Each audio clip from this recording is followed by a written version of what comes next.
We're going to call out some people today. Now, after the last couple of videos around YouTube resellers ruining the business for everybody, we're going to talk about lazy resellers. We're going to talk about people who are lazy in this business. And the people that we're going to be calling out today, I'm going to name them all. It's you. You are the lazy person we're talking about. Now, after the last couple of videos, we pretty much established that the YouTube community is, well, it's essentially changing the business that we're in, right? Whether you think it's ruining it or not is a different story. But ultimately, the business is changing because of YouTube videos. There's more people coming in. There's less people selling their personal items for cheap. And what are you doing as a reseller, as a person in retail, to future-proof your business? Now, there's so many things to consider in retail, and you know, let's start from the beginning. As YouTube resellers, right? All that I see on YouTube now, bearing in mind, as these people are on YouTube, you would expect them to be kind of, you know, a class above the rest. You know, there's a reason why they've got so many subscribers, people are watching them and all that sort of stuff, right? Hopefully it's because they feel that they want to learn something from them. Now, the problem is though, guys, is that the YouTube videos are making you lazy. They're making you forget how to source stock properly. They're making you forget how to research properly. And more importantly, they're making you forget how to make money efficiently. Now, this is the most important thing about reselling. Now, I watched a video from James the other day, and he was talking about spending your time wisely, not wasting your time, being able to see your family more and all that sort of stuff, right? Now, I think a lot of people got into reselling because it's an easier path of life than what their previous job was. But I do also see at the same time some people, you know, even on YouTube, that are just completely wasting their time in how they're making their money. I know of YouTubers that spend hours and hours and hours and hours and hours per day, 7 days a week, putting their stuff on eBay, getting it listed, getting it pictured and all that sort of stuff. That doesn't really seem like much of a life to me. And, you know, somebody who's putting in that amount of hours and that amount of effort into it, you know, really should be making some serious money. Like, you know, serious money. But it seems that they are on the same kind of, you know, powers as everybody else. And I think there's a big reason for this, right? Everybody in the YouTube community, you know, whether you make the videos or whether you just watch them, you're very stuck in your own ways of this is the way that the reselling journey should be. You become a full-time reseller, you start a YouTube channel, you film yourself walking around boot sales and all that sort of business, and that's the line, right? That's the line that we're supposed to toe. But there's so much more to it, guys, right? There's so many more different places to source, to find stock. I mean, we've got to remember, guys, you are a business now, and the whole landscape has changed. Now, everybody watches these videos, you know, these videos that go out, they tell you what to go out and pick up. Oh, look, you can go and pick up cameras, you can go and pick up this, you can go and pick up that. And obviously, as we discovered last time, if you are watching these videos to try and learn, I don't actually think they're benefiting you at all. They're showing you items that are fairly obvious to pick up anyway, right? And obviously they've just been seen on a video with 20,000 people, so now you've got another 20,000 people to compete with on this item. But what the videos are not helping you do is they're not helping you develop your own brain function in this business. They're not teaching you why that item is you know, worth picking up. It's not training you to understand what to be looking for in items. Not just, I mean, you know, the big thing that people look for is brands, but brands isn't necessarily the thing that you want to be looking for. It's really hard to learn, you know, millions of different brands, right? It's much easier to look at why that is considered a quality item, you know, the way it's made, the materials used in it, if it's clothing, like the stitching and stuff like that. Those are really important things that people don't seem to know how to research or how to kind of determine this themselves. Now, if we have a look in the science community, there's loads and loads of data that suggests if you don't use it, you lose it. There was an article that came out, I think it was last year, that there's a bunch of children in the UK that don't know how to use stairs, right?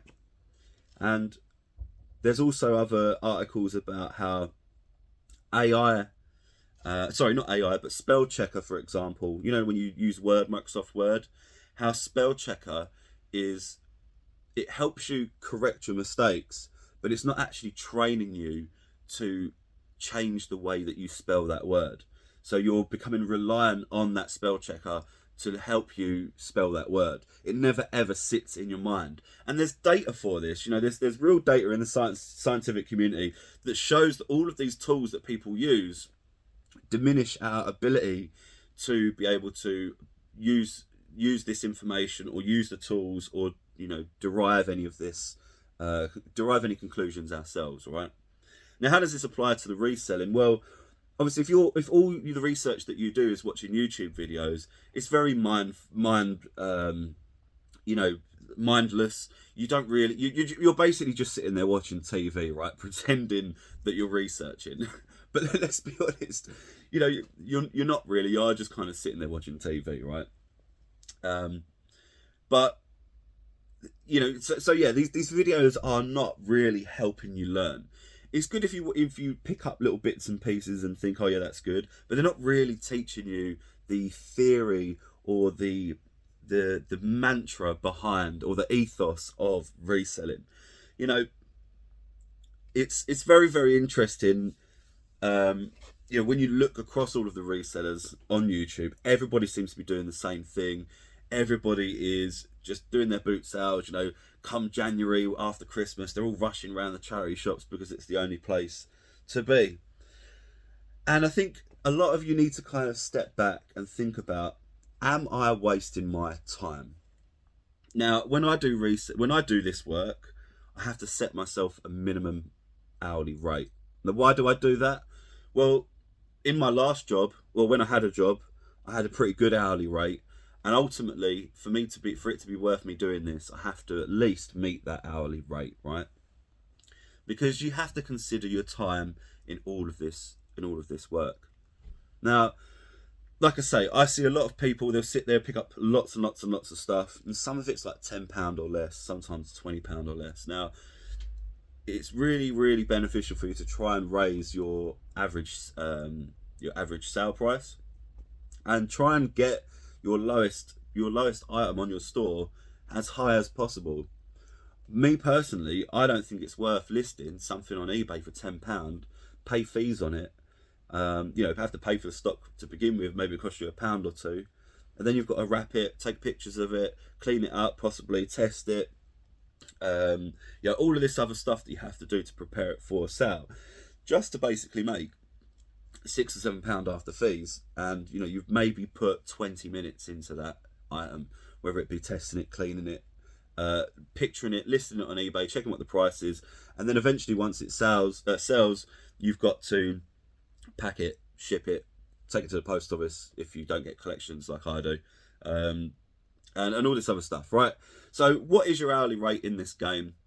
If you're packing an item, if you're packing an item that you made £6 on and you've done 20 minutes work on that, well, there's 3 minutes in an hour. That makes it £18 an hour.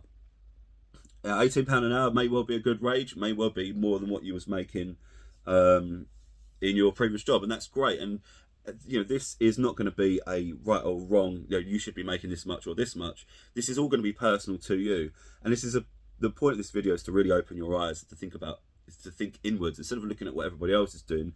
Think about what you're doing for yourself and for your business. Now, if making £18 an hour is good for you, that's great, amazing. You know, £18 an hour is definitely above the national minimum wage, and it's above the living wage, and it's probably above the average wage as well, I would guess.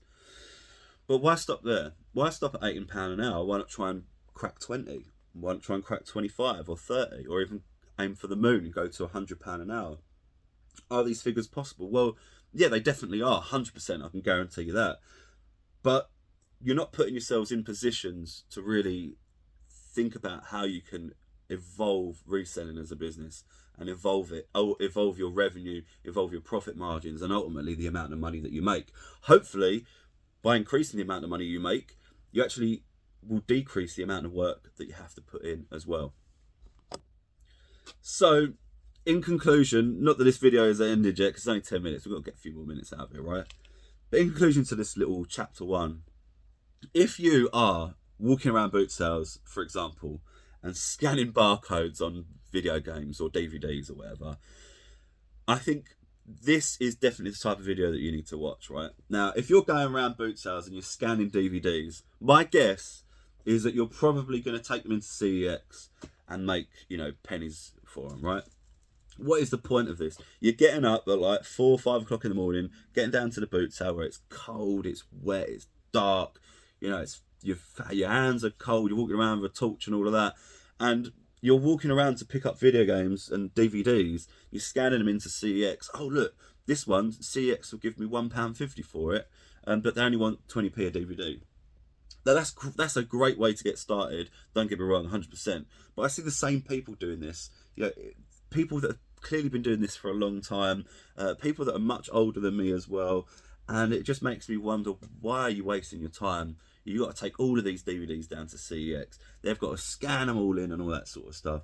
Then they're going to, you know, give you the price for it. And then, even then, it's only in like a cashback voucher anyway. So you use that cashback voucher to go and buy, I don't know, Rule of Rose on the PS2 or whatever. And then you sell that PS2 game.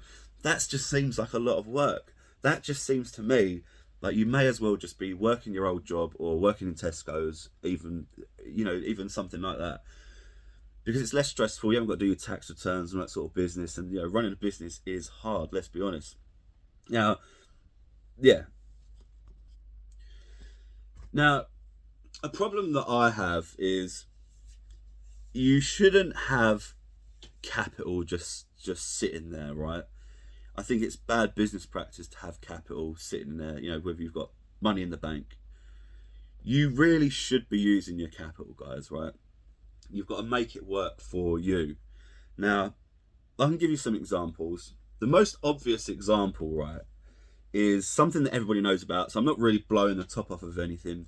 And this is going to be really cliche as well. But we'll use it as an example because I'm pretty sure some of you probably won't know about this. But, you know, I'm in the Pokemon business. I've been in it for many years. And one of the benefits of being in the Pokemon business is that eventually you kind of get some leftover stock, right?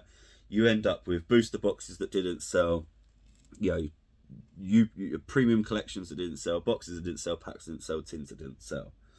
And for me, what I do is they get to kind of a price point that I feel like it's not really worth selling anymore, or I just keep them aside because I've got some left over, and I'm not going to sell these now. Those booster boxes and that go into storage. They've been in storage for the past couple of years, maybe 3, 4, maybe.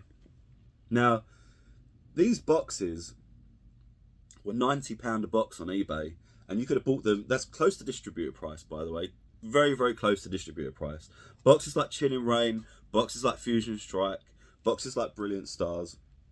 All of these boxes were £90 a box on eBay for a very long time, over a year. After the second year, they started to creep up to maybe £150, which is around MSRP for a Pokemon booster box. You fast forward 2 years, a box of Chilling Reign is over £300. A box of Fusion Strike is over £300, over £350 actually. A box of Evolving Skies is like £1,100 now, something like that. Charizard UPC collections were £90 on eBay. They're now reaching £200. Pokemon Brilliant Stars was in stock on the Pokemon Center for years. It's finally sold out. They're over £200 now. So, you know, eventually I'll get to a point where those boxes will appreciate to the point where I want to sell them and kind of get my money back. And you kind of keep this burning and turning, right? But yeah, okay, it's hard for you to get Pokemon if you're not a registered business, or if you are not VAT registered, or if you are, you know, new to it and you don't really know what you're doing and you can't get the stock anyway because you're a new account. So how else can you apply this? Well, there's loads of ways to resell, guys. There's so many opportunities out there that people just aren't using. It's crazy to me. And I'll give you a little hint, right? A few years ago, probably about 5 years ago, there was a company called Loot Crate. And if you remember what Loot Crate was, it was a nerd kind of subscription service, right? You paid like £20 a month and they would send you a load of old shit in a box and it would be themed based on something like superheroes or horror or something like that, right? Everybody knows what it is. I'm sure we've all seen Loot Crate out on the field. Now, you may have noticed that over the last few years, there's been quite a lot of Loot Crate on out there, right? And it all seems to be brand new as well.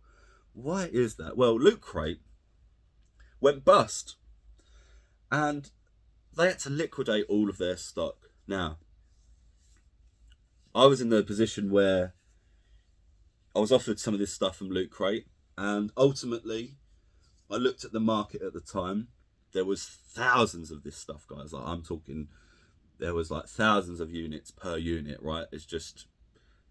You're making pennies on the dollar. But knowing this business and how it works, you buy this stock, you put it in storage, and you let everybody sell this stuff at the cheap prices, getting their 50p's and their pounds and that sort of stuff.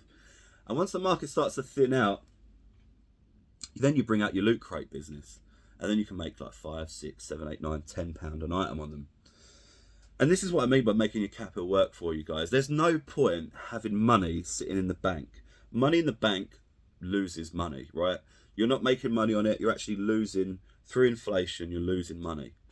So you should be using all of your capital, as much as you can really afford to use, to reinvest into stock, because money in the bank doesn't make money. It's just, you know, you're literally losing money by keeping it in the bank. So why not put it into a piece of stock that will beat inflation? Now, Loot Crate did beat inflation. You know, you'll, instead of getting like 20, 30, 40, 50p an item, pound an item, like I say, you're getting £5 to £10 an item, sometimes more on some of this stuff. I've sold some of these things for like 20, 25 quid each. So make your money work for you guys. You know, there's loads and loads of places. I'll give you another example. Who remembers Eagle Moss? Have you not noticed there seems to be a lot of these Eagle Moss magazines out in the wild at the moment? They're all, you know, Doctor Who with a figure in there in a box, or it's like Marvel with a figure in the box buying a comic, or you know what I'm talking about, right? Eagle Moss also went bust. All of that stuff went up for liquidation. You would have had the opportunity, if your finger was on the pulse, to get in on that Eagle Moss stuff. Now, I didn't buy any of the Eagle Moss stuff because it's not, I don't really like it, I'll be honest with you. But most recently, you know, Diamond Distribution in America went bust. You know, I'm pretty sure they own IDW as well. IDW, I'm pretty sure, have the rights to like Ninja Turtles and stuff like that. So these are big companies, guys. Diamond is a massive, massive distributor. It's sent shockwaves across the industry. But did you even know about that? I would probably guess not, because, I mean, this is different, of course, if you're not into toys and nerdy stuff. But if you're in different fields, you should be looking at this sort of stuff as well. Has an electronics company gone bust recently? Can we pick up any of their electronics? Has a clothing company gone bust? A wholesale clothing company gone bust? Has a t-shirt printing business gone bust? And they've got loads of, you know, licensed, you know, t-shirts from back in the day or whatever. You just don't know.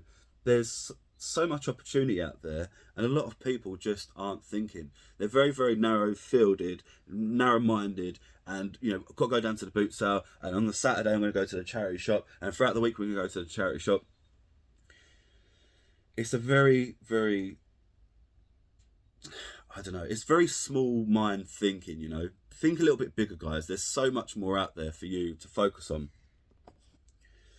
All right, so how else can we learn and improve, and instead of watching YouTube videos and trying to see what things people are picking up, how can we learn and improve? Well, there's a whole load of resources out there, guys, that are free for you to use.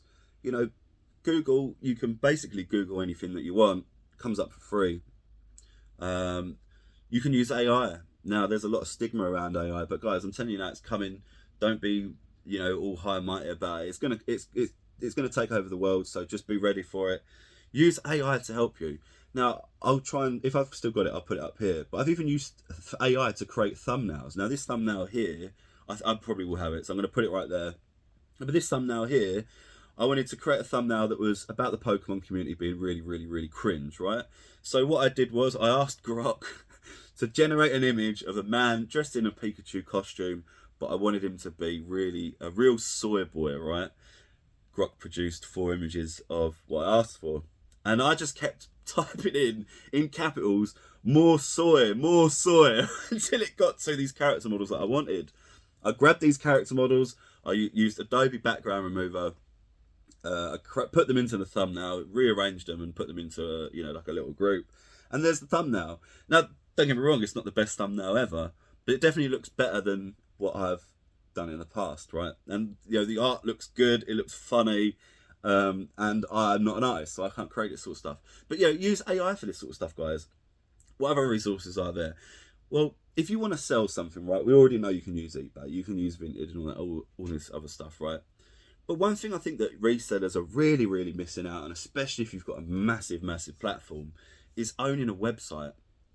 Now, owning a website does seem to be a very, very sticky thing for resellers for some reason. No one owns a website. Well, that's a lie. I know that there's a couple of people that use the website, that have a website, but they use it more as a platform for, here's all my stuff. Here's my eBay shop. Here's my vintage shop. Here's my YouTube channel. Here's my whatnot channel. And it's crazy to me that people are on your website and you're sending them away to go to eBay or to Vinted, where they're going to have to pay fees, pay more, or on eBay where you're going to have to pay fees and you're going to lose money. But they're on your website. They want to buy, presumably. Or at least they're on your website and they've got an opportunity to buy now, right? Now, if you look down here, right, just along this bar here, I've got a list of items. You can scroll across it, you can see what items there are, and you can click on them. It'll take you to my website and you can buy them.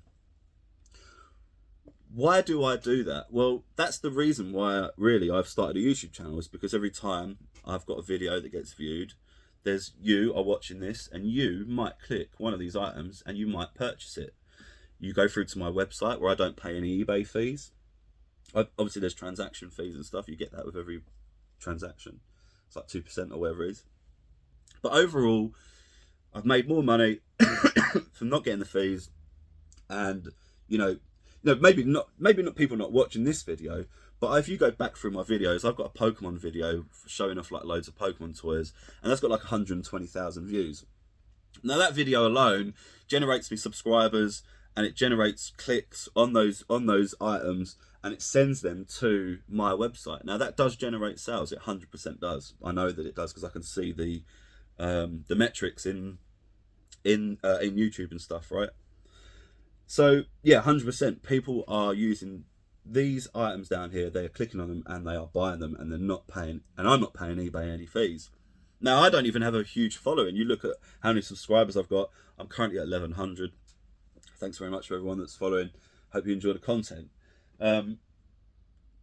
But even on my level with obviously I use SEO and all that other stuff, and I know lots of people, I advertise my brand through word of mouth at shows and all that sort of stuff as well. So there's loads of different ways that people can visit my website. I hand out business cards to people, thousands of people a year. Anyway, so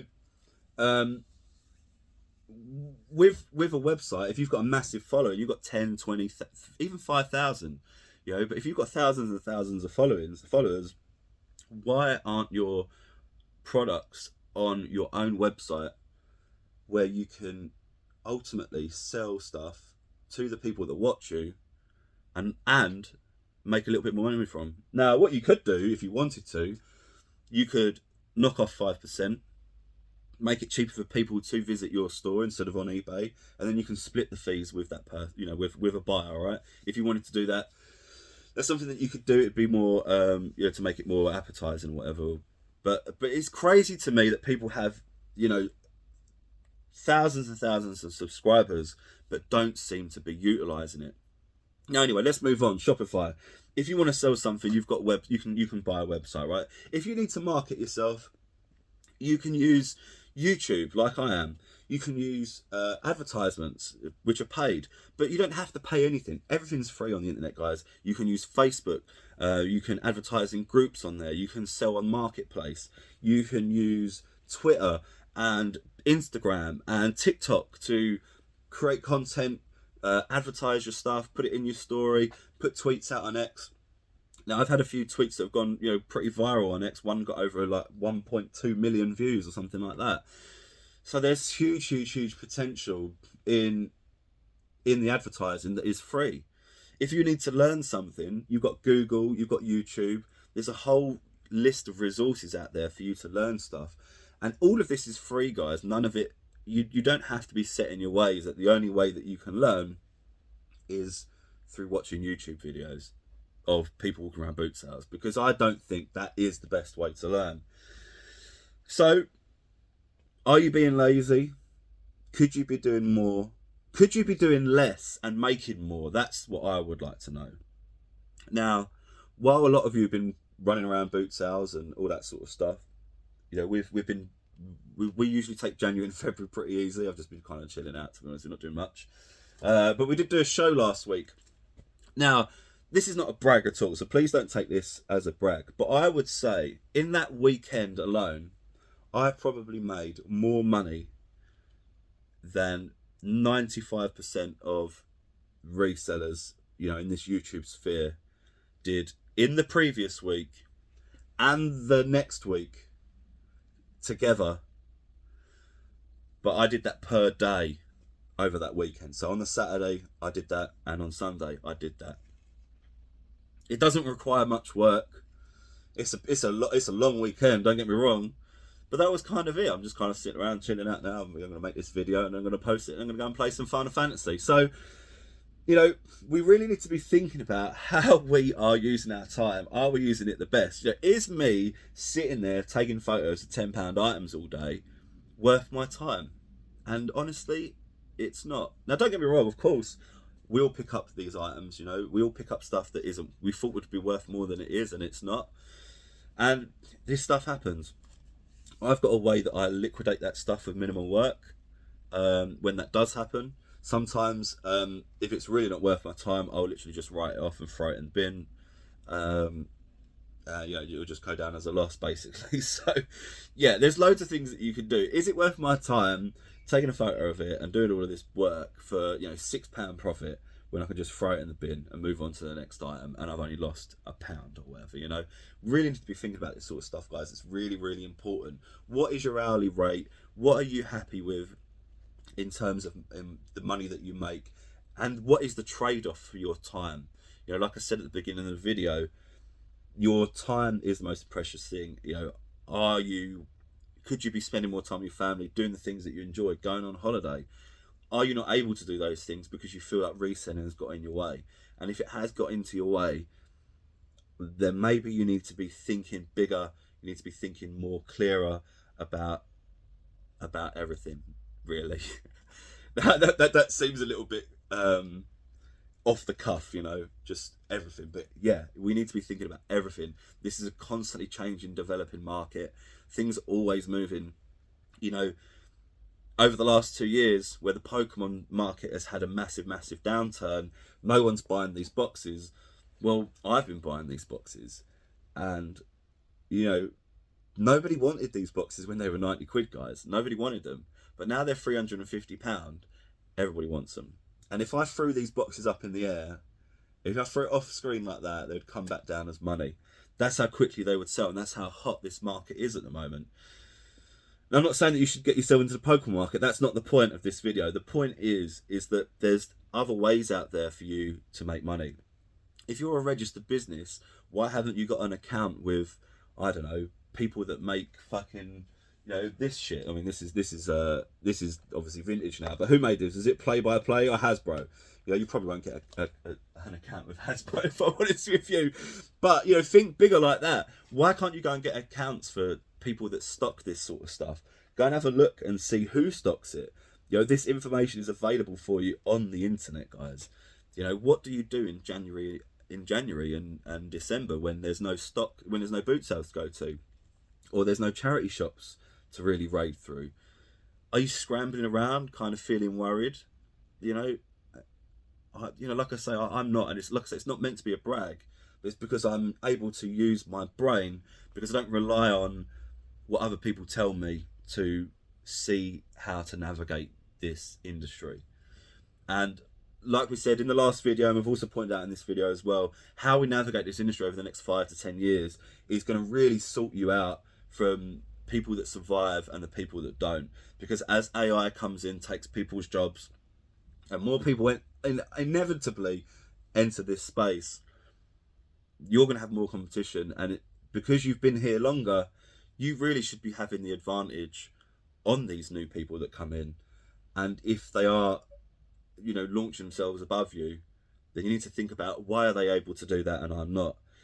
It's always it's never really good to compare yourself to other people. Everybody starts from a different place and moves on from a different place. But I think once you've been in it for a few years, if you've been doing this, at least 5 years, and you're still in the same position that you was 5 years ago, then you're not progressing the way that I think you should be. And again, this isn't like a brag, or this isn't a put down. This really is a video to go out here to say to you, you need to look at what you're doing, think about it, open your eyes, open your mind. You're not just a boot sale reseller, you are in retail. You can buy anything you want. You can sell toothpaste, soap, trainers, toys, music CDs, I don't know, whatever you want. You can sell anything that you want. The art that you make, the music that you make. There's so much opportunity out there, and no one seems to be utilising it. That's the point of the video for today. Hopefully you've enjoyed it. Leave us a like if you did. Subscribe if you're new here.